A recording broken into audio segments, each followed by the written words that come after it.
Claro, uno no es un profesional ni tiene un doctorado para restregárselo por los ojos a los que dudan o a los que están siempre con el dedo acusador. Y por eso no es que uno se siente descalificado, pero se sabe que siempre le van a poner ese acentito de que uno no sabe de lo que habla. Y tienen razón, porque saber de lo que se habla en los términos que esa gente supone, es seguro uno no sabe de qué habla. O sea, uno nunca cargó $1.000 millones en una valija y se los llevó a un paraíso fiscal. O uno nunca le hizo trampas al fisco y embarcó producción argentina al Uruguay para sacarla por puertos clandestinos. O uno no usufructuó de las grandes prebendas que generalmente los profesionales con títulos y todos de guante blanco manejan a discreción.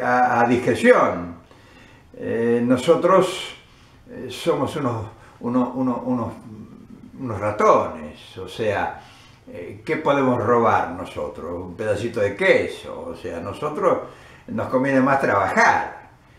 Y claro, vamos a ser siempre descalificados.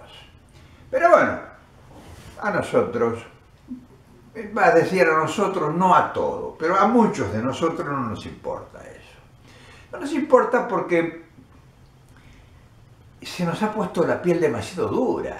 O sea, tenemos el cuero duro. Y sabemos que eso es parte del argumento con que ellos justifican las formas con que nos atacan y nos descalifican, porque cada descalificación que va impuesta sobre un representante de las grandes comunidades o del pueblo siempre lleva un interés a caballo, siempre tiene algún rebusque escondido. O sea, ellos no insultan gratis. Si uno es un perejil no se preocupan, o sea, no les afecta. Pero bueno, esta introducción tiene que ver con el tema que pudiéramos decir vamos a traer hoy. ¿Qué tema más hermoso es este para pensarlo? Fíjense, vamos a retrotraernos 50 años en el tiempo. O sea, estamos hablando de 1965, hace 50 años. Ahora, recordemos lugares comunes que hemos visitado, exceptuando por supuesto, los lugares turísticos, que son lugares especiales. Pero después recorramos mentalmente todos los lugares que transitamos hace 50 años, o 40, los que no tengan 50 o 30, y vuelvan a esos lugares ahora. Y yo les preguntaría, ¿han encontrado mucho cambio? ¿Se han visto como desconocidos, como que no sabían dónde estaban, con que les parecía que estaban en otro país? ¿O más o menos han encontrado las mismas estructuras y todo lo que hace 50 años estaba ahí de hacía 50 años más? O sea, por ejemplo, si uno recorre Buenos Aires,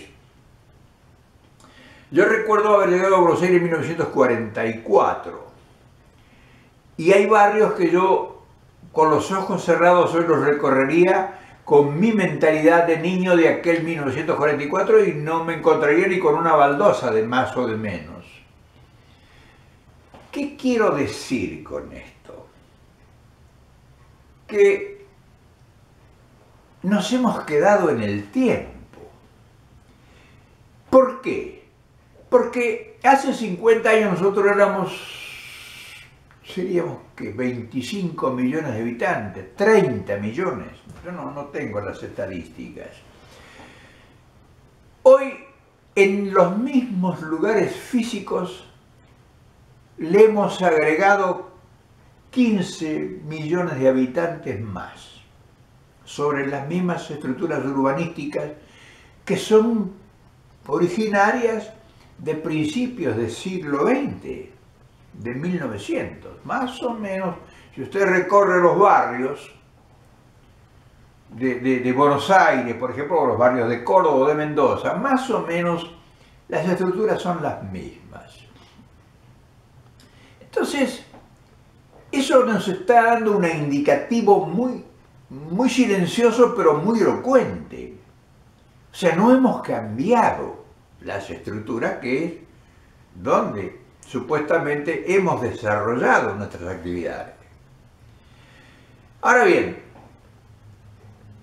esas estructuras obsoletas, físicas, que observamos en toda dirección que vayamos, algunos cambios, algunos brochazos, pero la estructura fundamental de carretera, de puentes, de grandes emprendimientos está similar. Los puertos, en fin, todo está más o menos igual que hace 50 años o más. Pero eso no sería demasiado importante, sino cambió la mentalidad del dirigente argentino de hace 50 años a la fecha. Eso es lo que me interesa. Eso es lo que nos debiera interesar a todos nosotros.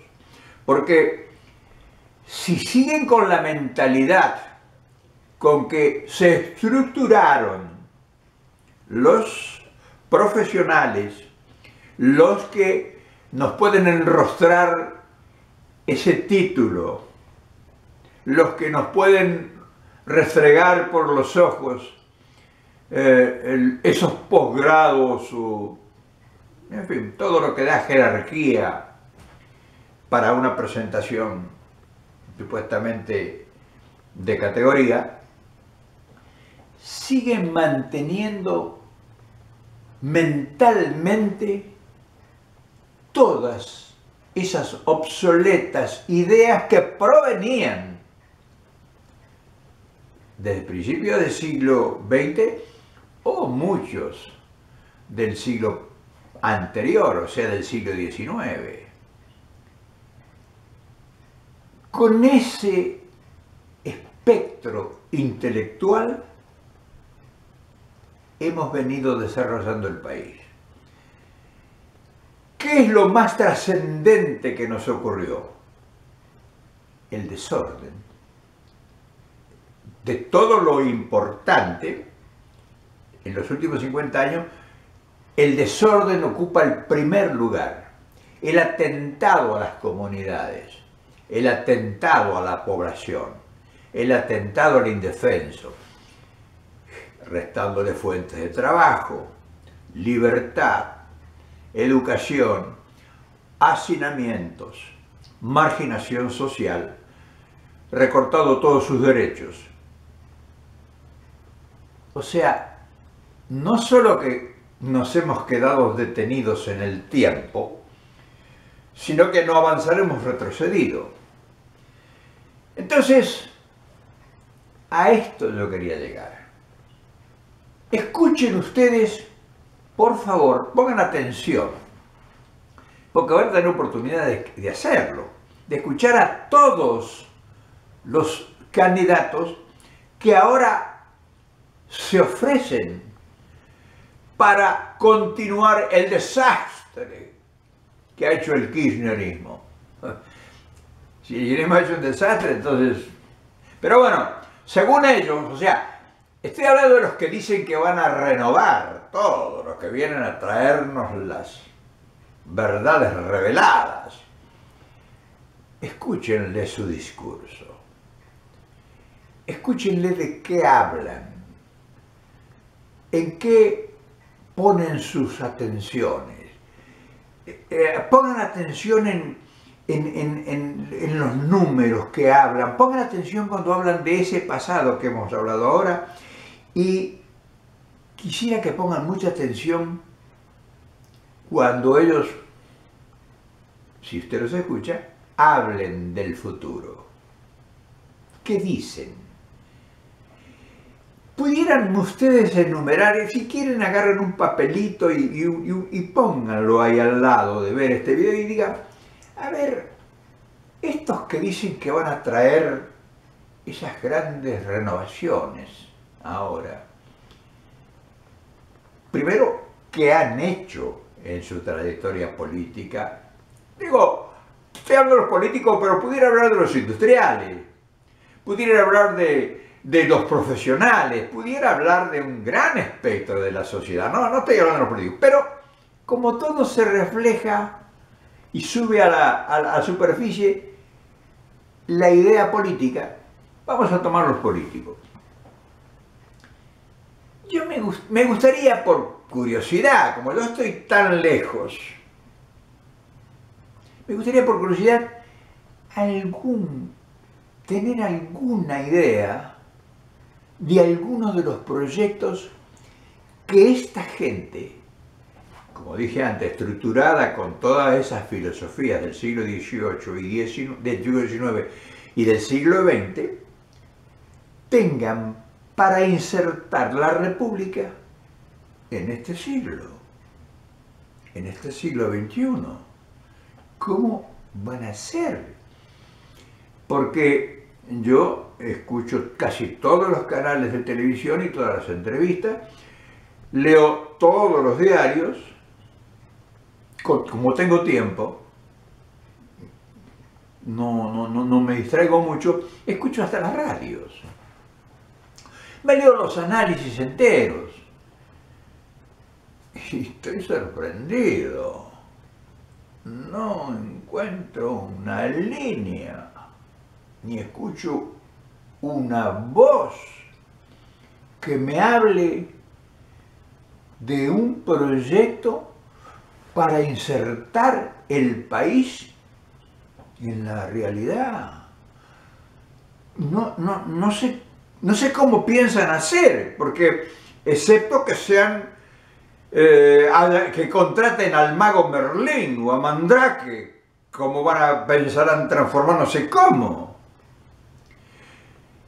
Pero también, porque es bueno aprovechar la oportunidad, fíjense que la única idea brillante que tienen casi todo el espectro político es descalificar, devaluar y quitarle categoría a todo lo que sea renovación. O sea, no hay una ley que se pueda proyectar en el Congreso que no va a salir una cautelar para impedirla. Eso quiere decir que están detenidos en el tiempo, que le tienen miedo al futuro. Están confesándolo. Por ejemplo, hoy, estamos a 7 o 8, no, hoy creo que es 8 de febrero del 2013. Hace 15 días, todos los titulares de los diarios supuestamente importantes tienen un solo tema. No hay otro tema en el país, o sea, es como si se hubiera detenido en el tiempo el país y solamente están hablando en un suicidio, en un asesinato, en fin, unas cosas que no tienen nada que ver. O sea, es un hecho policial. Es un hecho policial. No lo quieran hacer político, no lo quieran hacer estratégico, no lo quieran hacer filosófico. Es un hecho policial. Como millones de hechos similares a esos que ni siquiera nos hemos enterado. Pero claro, como no tienen de qué hablar, si yo tengo una cosa que hablar, si yo tuviera, por ejemplo, ahora que salir a a sembrar papas, no me voy a poner a hacer un video. Iría a sembrar papas, porque de eso voy a comer y va a comer mi familia. Si yo estoy haciendo un video, quiere decir entonces que porque lo único que me importa es el video.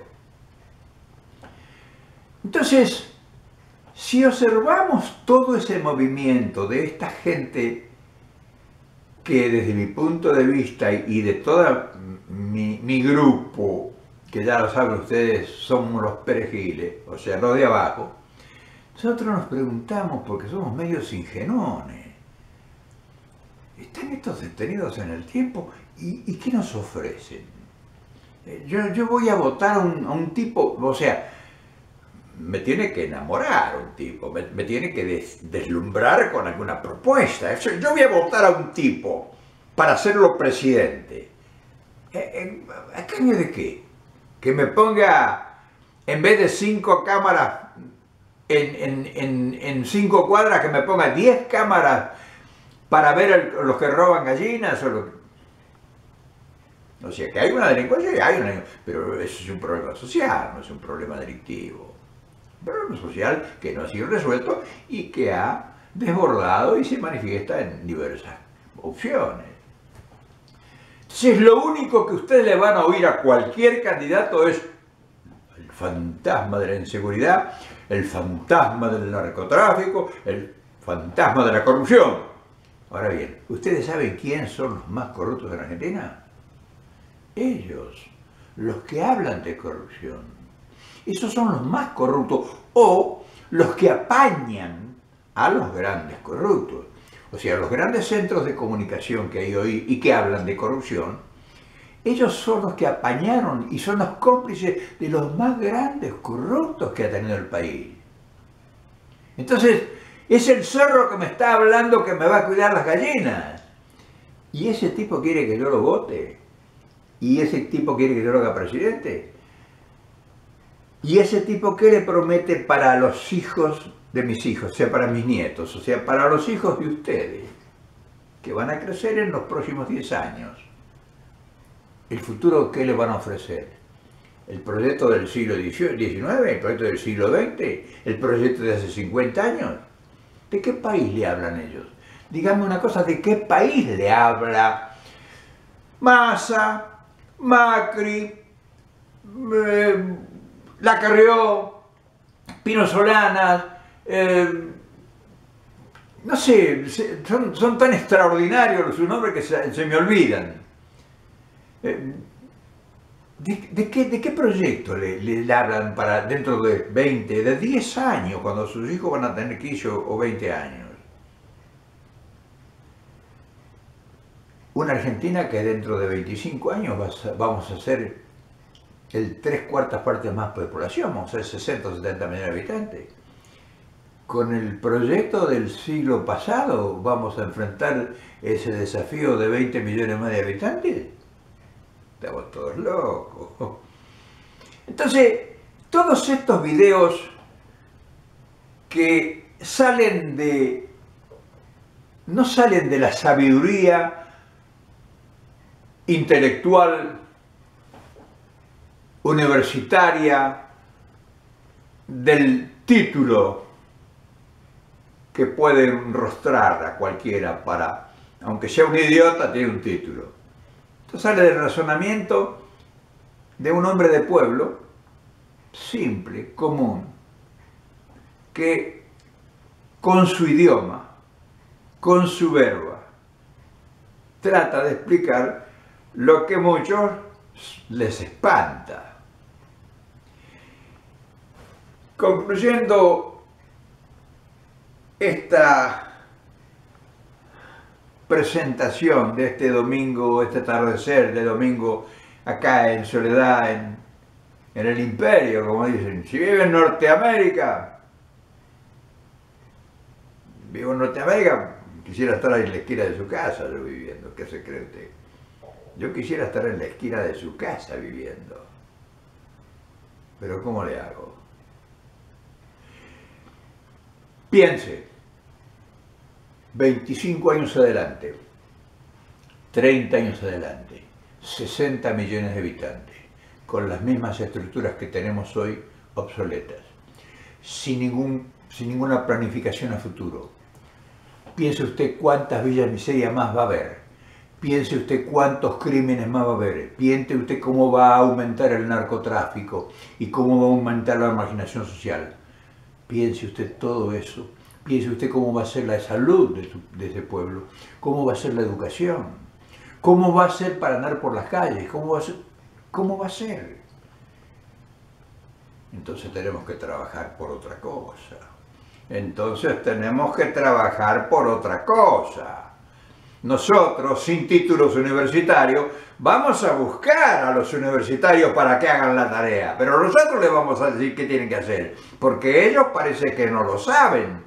Por lo menos no lo han demostrado. A lo mejor sí lo saben, sí los dirigen. Escuchen bien, a lo mejor sí lo saben hacer, pero necesitan quien los dirija. Y en eso estamos. En eso estamos. Porque somos 40 millones de analfabetos, según ustedes, según esa gente. Entonces, como a nosotros nos duele por todas partes, nosotros le vamos a empezar a dar las soluciones.